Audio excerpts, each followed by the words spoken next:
வணக்கம் ஜோதி நண்பர்களே. இன்னைக்கு நம்ம பார்க்க போறது மீன லக்னம். லக்னாதிபதி குரு வந்து 4ஆம் இடத்துல இருக்கிறாரு.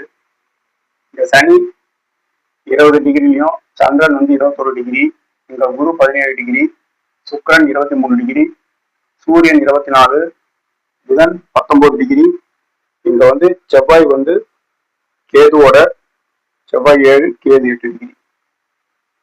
சரி, லக்னாதிபதி வந்து குரு வந்து பாத்தீங்கன்னா இந்த 4ஆம் இடத்துல இருக்கிறாரு. 4ஆம் இடத்துல இருந்து 8, 12ஆம் இடங்களை வந்து சுபத்துவப்படுத்துறாரு. பிறந்த இடத்தை விட்டு வெளியே இருக்கக்கூடிய அமைப்பு. இந்த லக்னத்துக்கு சூரியன் வந்து ஆட்சியா இருக்குது. 6ஆம் அதிபதி ஆட்சியா இருக்காரு. 6ஆம் அதிபதி 8ஆம் அதிபதி ஆட்சியா இருந்தாங்கன்னா லக்னாதிபதியும் பாத்தீங்கன்னா 4ஆம் இடத்துல கேந்திரத்துல தான் இருக்கிறாரு. ராகுவோட பாத்தீங்கன்னா டிகிரி அமைப்புல வந்து 9 டிகிரி அமைப்புல வந்து கொஞ்சம் ஒரு 8 டிகிரி அமைப்புல விலகி இருக்கிறாரு. ஓரளவுக்கு லக்னாதிபதி வந்து செயல்படக்கூடிய தன்மையில தான் இருக்கிறாரு. அப்போ இவங்களுக்கு வந்து கேட்ட கேள்வி வந்து தாயை பாதிக்குமா, இந்த சனி சந்திரன் இருக்கிறதுனால தாயை பாதிக்கக்கூடுமா அப்படின்ற மாதிரி கேட்டாங்க. ராகுதசை தான் நடக்குது. இப்போ உங்களுக்கு ராகுதசை முடிய போது அடுத்தது வந்து குருதசை நடக்க போகுது. சரி, இங்க வந்து சந்திரன் வந்து பாத்தீங்கன்னா 4ஆம் அதிபதி. ஃபர்ஸ்ட் நம்ம 4ஆம் அதிபதி தான் எடுக்கணும். ஏன்னா 4ஆம் அதிபதி தான் வீடு, வாகனம், தாய், வண்டி இதெல்லாம் குறிக்கக்கூடிய பாவகம். இந்த 4ஆம் அதிபதி இங்க பாத்தீங்கன்னா உச்சமா இருக்கிறாரு. 7ஆம் இடத்துல உச்சமா இருக்கிறாரு. 4ஆம் அதிபதி நல்லா இருக்காரு. 4ஆம் இடத்துல குரு இருக்கிறாரு. காரகன் வந்து சந்திரன் வந்து ஸ்தான பலத்தோட இருக்கிறாரு. சந்திரன் வந்து இங்க வந்து உச்சமா இருக்கிறாரு. சூரியன் சந்திரன் தங்களுக்குள் கேந்திரமா இருக்காங்க. அந்த சனியோட இருக்கிறது வந்து பாத்தீங்கன்னா இவங்களுக்கு சந்திர தசை சின்ன வயசுல முடிஞ்சிருச்சு. இப்ப நடக்கிறது வந்து பாத்தீங்கன்னா ராகு தசை முடிய போகுது. அடுத்தது வந்து குரு தசை நடக்க போகுது.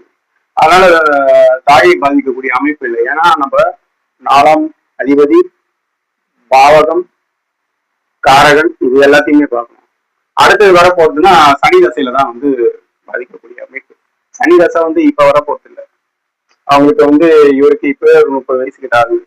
அப்படின்னு இருக்கும்போது அவங்க தாயாருக்கு வந்து ஒரு 60-70 வயசுக்கு மேல ஆகும்.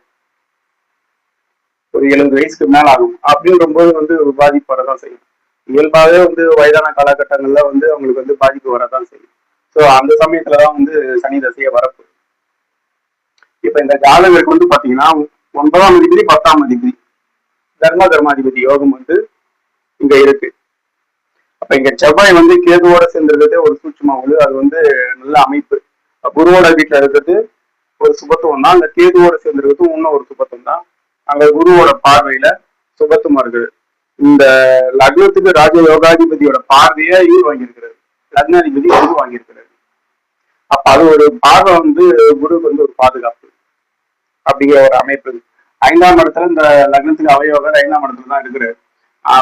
5ஆம் இடத்துல இருந்தாலும் ஒரு சுபரா வந்து அவர் 5ஆம் இடத்துல இருக்கிறது வந்து நல்ல அமைப்பு தான். சூரியன் இங்க ஆட்சியா இருக்கிறதுனால இவருக்கு வந்து அரசாங்கம், இந்த லீட் பொசிஷன்ஸ் எடுக்கிறது இதெல்லாம் வந்து பாத்தீங்கன்னா சூரியன் வந்து இங்க இருக்கிறாரு.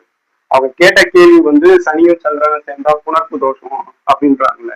இந்த புணர்ப்பு தோஷம் வந்து எடுபடுமா அப்படின்னா, புணர்ப்பு தோஷம் வந்து எல்லா இடத்துலயுமே வந்து எடுபடுது. சனி வந்து சந்திரனை பாதிக்குது.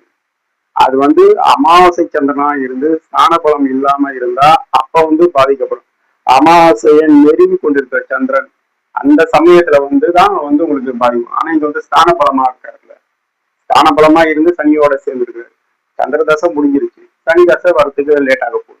அப்படிங்கிற சமயத்துல வந்து நம்ம அதை பத்தி கவலைப்பட தேவையில்லை. 4ஆம் இடத்துல குரு இருக்கிறாருல, அதனால அதை பத்தி நம்ம கவலைப்பட தேவையில்லை. இங்க புதன் வந்து உச்சமா இருக்கிறாரு. புதன் வந்து உச்சமா இருந்து லக்னத்தை பார்க்கறதுனால ஜாதகர் வந்து அறிவாளியா இருப்பாரு. புதன் சம்பந்தப்பட்ட துறைகள்ல வந்து அவர் இருக்கக்கூடிய அமைப்பு. ஆனா இங்க செவ்வாய் தான் வந்து சுபத்துவமா இருக்கிறாரு. செவ்வாயும் சுபத்துவமா இருக்கிறாரு, சனியும் சுபத்துவமா இருக்கிறாரு. சனி 11ஆம் அதிபதியாகி ஊர்ல வந்து சுபத்துவமா தான் இருக்கிறாரு. இங்க செவ்வாய் சம்பந்தப்பட்ட படிப்பு, வேலைகள் இது போன்ற அமைப்பு இவருக்கு முன்னிலை சுபத்துவம். அடுத்தது அங்க ஸ்தான பலம் இருக்கிறாரு. ஸ்தான பலத்தோட புதன் இருக்கிறதுனால. ஆனா இங்க வந்து யோக தசை செவ்வாய் அவர் தான் வந்து ராஜ யோகாதிபதி வந்து சுபத்துவமா இருக்குன்னா அவரோட தொழில்கள் தான் முதல்ல அமையும். அவருக்கு வந்து மருத்துவம், விளையாட்டு, அதிகாரம், கட்டிடம், நிலம் சம்பந்தமான வேலை, அதுக்கப்புறம் போலீஸ், ஆர்மி இது போன்ற வேலைகள்லாம் வந்து செவ்வாய் சுபத்துவமா இருக்குன்னா இது போன்ற அமைப்புகள் வந்து ஏன்னா லக்னத்துக்கு 10ஆம் இடத்துல அவர் திக்பலமா இருக்கிறார். திக்பலமா இருந்து தர்ம கர்மாதிபதி யோகம் வந்து இருக்கிறதுனால இந்த ஜாதகம் வந்து நல்லா இருக்கும். அம்மா அமைப்புகள்லாம் வந்து இப்ப பாதிக்கப்படாது, பின்னாடிதான் வந்து அப்போ வந்து வயதான காலகட்டங்கள் தான். சரி, உங்களுக்கு கன்சல்டேஷன் வேணும்னா அந்த நம்பருக்கு வந்து கான்டாக்ட் பண்ணுங்க. 9940070010 இந்த நம்பருக்கு. இந்த வீடியோ பிடிச்சிருந்தா லைக் பண்ணுங்க, ஷேர் பண்ணுங்க, கமெண்ட் பண்ணுங்க.